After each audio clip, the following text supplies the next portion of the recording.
A ver, piensen en esto por un segundo. Unas simples notas a mano, en un cuaderno. ¿Podría algo tan simple tumbar a todo un gobierno? Pues sí, en España pasó.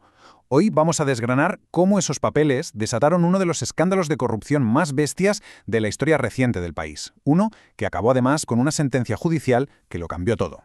Y bueno, para que quede claro de dónde sacamos todo esto, no nos vamos a inventar nada, vamos a tirar de las fuentes clave de los documentos oficiales, por un lado el testimonio que se dio ante el Congreso de los Diputados y por otro la propia sentencia judicial que, como digo, lo puso todo patas arriba. Y para que se entienda la magnitud del asunto, fíjense en lo que dijo el exdirector del periódico que lo sacó todo a la luz. Él mismo reconoció que, oye, los detalles podían ser un lío, pero que el mecanismo que quedó al descubierto tenía, y estas son sus palabras, una importancia política extraordinaria. Así que vamos al lío, a ver por qué era tan importante. Vale, situémonos. Enero de 2013. De repente, el diario El País suelta un bombazo. Una de esas noticias que paran el país. Publican unos documentos que, básicamente, sacaban a la luz una contabilidad secreta, nada menos que en las entrañas del partido que gobernaba en ese momento. Y a esos documentos, enseguida, todo el mundo empezó a llamarlos los papeles de Bárcenas. Pero, ¿qué eran exactamente? Ojo que nadie se imagine aquí complejos archivos informáticos encriptados, no. Eran cuadernos, libros de contabilidad escritos a mano.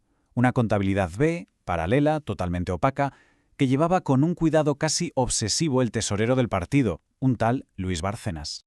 Pero claro, no eran solo unos apuntes sin más. Detrás de esas notas había todo un sistema. Y para entender de verdad la dimensión de este escándalo, es fundamental ver cómo funcionaba esa maquinaria. La pieza central de todo este puzzle era la famosa caja B. Seguro que el término suena, pero ¿qué era realmente? ¿Cómo funcionaba por dentro? Pues a ver, para que nos entendamos, la caja B es, básicamente, la contabilidad en negro de un partido. Es como un segundo libro de cuentas, uno secreto, opaco, diseñado para una sola cosa: mover dinero que sobre el papel no existía, dinero B. Y lo más fuerte es que el sistema era de una simpleza que asusta. 3 pasitos, nada más. Primero, donaciones. Grandes empresas, sobre todo del sector de la construcción, soltaban pasta, siempre en metálico claro. Segundo, ese dinero en efectivo iba derechito a la caja B, a esa caja fuerte secreta que controlaba el tesorero. Y tercero, reparto. Desde esa caja salía el dinero, también en negro por supuesto, en forma de sobresueldos para la cúpula del partido. Y ojo, que esto no se quede en una simple filtración de un periódico. Años más tarde, la propia Audiencia Nacional lo dejó negro sobre blanco con una frase que es demoledora. Lo describió como un auténtico y eficaz sistema de corrupción institucional. O sea, para que quede claro, no eran 4 corruptos aislados, no eran unas pocas manzanas podridas. Era el sistema. Claro, cuando todo esto sale a la luz, se lía pardísima. La reacción, como era de esperar, fue inmediata y fue brutal. La estrategia tenía 3 patas: negarlo absolutamente todo, lanzar una guerra judicial contra los periodistas y, lo más grave de todo, intentar destruir pruebas. La parte de la guerra judicial fue a lo grande, ¿eh? Se presentaron como 12 querellas contra el diario El País y su director. El mensaje era cristalino: a por ellos, a intentar silenciarlos. Pero a ver, ¿realmente pensaban que iban a ganar todas esas querellas? Pues no. La estrategia era otra, y la explicó muy bien el propio exdirector del periódico en el Congreso. No buscaban una victoria judicial a largo plazo. Lo que querían era, y cito otra vez, capear los primeros meses de temporal. Era una táctica de distracción, para ganar tiempo y darles a sus fieles un argumentario sencillo. Tranquilos, ya veremos qué dice el juez.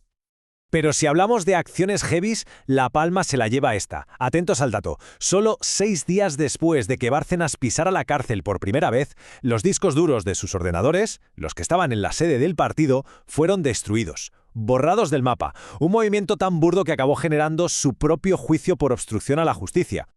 Pero bueno, a pesar de las querellas, de los discos duros borrados y de toda la presión, la justicia pues siguió su camino. Lenta pero segura, y pasaron los años hasta que por fin llegó el veredicto, la sentencia que de verdad lo puso todo en su sitio. Estamos ya en 2018. La Audiencia Nacional dicta la sentencia de la primera parte del famoso caso Gürtel, que era una trama de corrupción gigantesca que estaba, y esto es lo importante, íntimamente ligada a los papeles de Bárcenas. Y esa sentencia fue en la práctica la validación judicial de casi todo lo que había publicado el periódico años antes. Y las condenas fueron durísimas. Vamos a repasarlas rápido. El cerebro de la trama, Francisco Correa, casi 52 años de cárcel. Ahí es nada.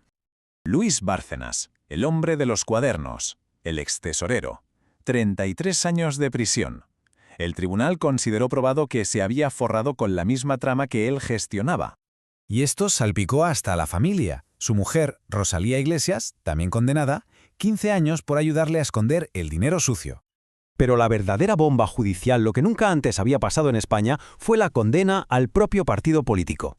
La figura legal es partícipe a título lucrativo. ¿Y esto qué quiere decir en cristiano? Pues que el tribunal consideró que aunque el partido como tal no cometiera los delitos, sí que se benefició directamente de la pasta. Se dio por probado que con ese dinero negro se pagaron campañas electorales y se le condenó a devolver más de 245.000 euros. Y claro, esta sentencia fue mucho más que algo simbólico. Fue un auténtico terremoto político. Por primera vez en la historia de la democracia en España, una moción de censura echaba a un presidente del gobierno. ¿Y por qué? Pues precisamente por esta condena por corrupción a su partido. Todo esto nos deja con una pregunta flotando en el aire, ¿no? Cuando la corrupción se incrusta en las instituciones, cuando se convierte en el sistema, ¿es suficiente una sentencia judicial para que una democracia haga borrón y cuenta nueva y recupere de verdad la confianza de la gente?